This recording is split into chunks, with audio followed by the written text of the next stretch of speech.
باب لا يدخل الدجال المدينة. وبه قال حدثنا أبو اليماني قال أخبرنا شعيب عن الزهري قال حدثني عبيد الله بن عبد الله بن عتبة بن مسعود أن أبا سعيد رضي الله تعالى عنه وعنهم قال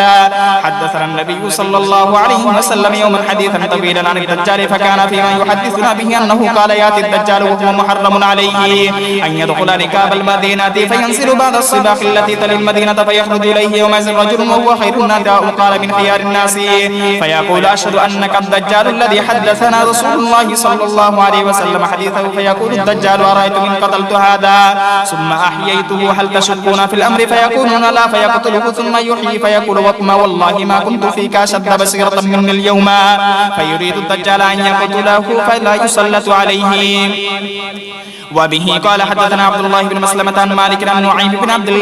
الله المجمل عن أبي هريرة رضي الله تعالى عنه قال رسول الله صلى الله عليه وسلم على أنقاب المدينة ملائكة لا يدخلها الطاعون ولا الدجال. وبه قال حدثنا يحيى بن موسى قال حدثنا يزيد بن هارون قال أخبرنا شعبة عن قتادة عن أنس رضي الله تعالى عنه وعنهم عن النبي صلى الله عليه وسلم قال المدينة يأتيها الدجال فيجد الملائكة يحرسونها فلا يقربها الدجال ولا الطاعون إن شاء الله. باب ياجوج وماجوج.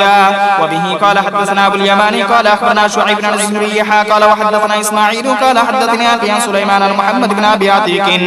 عن ابن شهاب عن عروة بن الزبير أن زينب بنت أبي سلمة حدثت عن أم حبيبة بنت أبي سفيان عن زينب بنت جحش رضي الله تعالى عنها وعنهم أن رسول الله صلى الله عليه وسلم دخل عليها يوما فزعا يقول لا إله إلا الله ويل للعرب من شر قد اقترب فتح اليوم من ردم ياجوج وماجوج مثل هذه وحلك بإصبعيه الإبهام والتي تليها.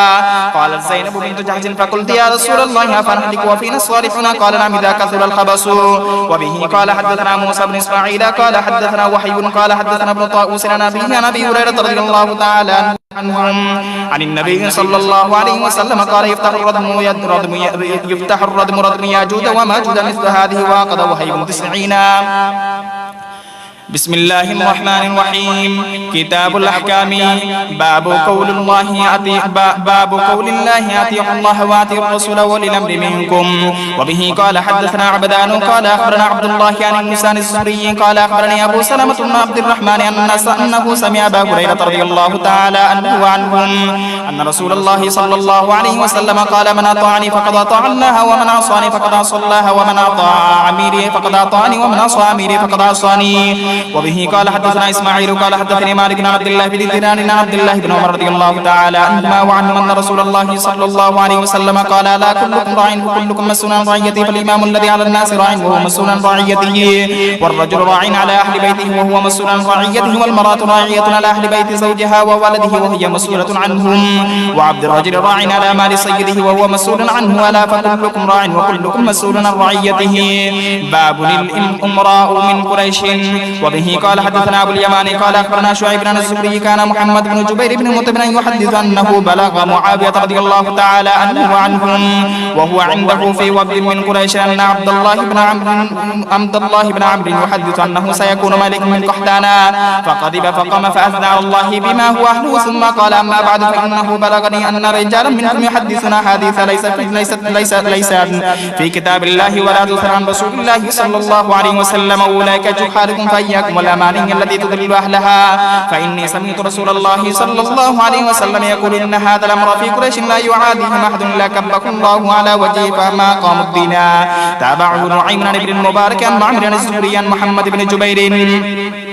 وبه قال حدثنا أحمد بن موسى قال حدثنا عاصم بن محمد قال سمعت أبي يقول قال ابن عمر رضي الله تعالى عنهما وعنهم قال رسول الله صلى الله عليه وسلم لا يزال هذا الأمر في قريش ما بقي منهم اثنان. باب أجر من قضى بالحكمة لقوله ومن لم يحكم بما أنزل الله فأولئك هم الفاسقون. وبه قال حدثني شهاب بن عباد قال حدثنا إبراهيم بن حميد عن إسماعيل عن قيس بن عبد الله رضي الله تعالى عنه وعنهم قال رسول الله صلى الله عليه وسلم لا حسد إلا في اثنتين رجل آتاه الله مالا فسلطه على هلكته في الحق أو آخر آتاه الله حكمة فهو يقضي بها ويعلمها. باب السمع والطاعة للإمام ما لم تكن معصية. وبه قال حدثنا مسدد قال حدثنا يحيى عن شعبة عن أبي التياح عن أنس بن مالك رضي الله تعالى عنه قال قال رسول الله صلى الله عليه وسلم اسمعوا وأطيعوا وإن استعمل عليكم عبد حبشي كأن رأسه زبيبة. وبه قال حدثنا سليمان بن حرب قال حدثنا حماد عن الجعد عن أبي راجع عن ابن عباس رضي الله تعالى عنهما وعنهم يرويه قال النبي صلى الله عليه وسلم من رأى من أميره شيئا فكرهه فليصبر فإنه ليس أحد يفارق الجماعة شبرا فيموت إلا مات ميتة جاهلية. وبه قال حدثنا مسدد قال حدثنا يحيى بن سعيد عن عبيد الله قال حدثني نافع عن عبد الله عن النبي عبد الله رضي الله تعالى عنه عن النبي صلى الله عليه وسلم قال السمع والطاعة على المرء المسلم فيما أحب وكره ما لم يؤمر بمعصية فإذا أمر بمعصية فلا سمع ولا طاعة. وبه قال حدثنا عمر بن حفص بن غياث قال حدثنا أبي قال حدثنا الأعمش قال حدثنا سعد بن عبيدة عن أبي عبد الرحمن عن علي رضي الله تعالى عنه وعنهم قال بعث النبي صلى الله عليه وسلم سرية وأمر عليهم رجلا من الأنصار وآمرهم أن يطيعوه فغضب عليهم وقال أليس قد أمر النبي صلى الله عليه وسلم أن تطيعوني قالوا بلى قال عزمت عليكم لما جمعتم حطبا وأوقدتم نارا ثم دخلتم فيها فجمعوا حطبا فأوقدوا فلما هموا بالدخول فقام ينظر بعضهم إلى بعض فقال بعضهم إنما تبعنا النبي صلى الله عليه وسلم فرارا من النار أفندخلها فبينهم كذلك إذ حمد النار وسكن غضبه فتقول للنبي صلى الله عليه وسلم فقال لو دخلوها ما خرجوا منها أبدا إنما الطاعة في المعروف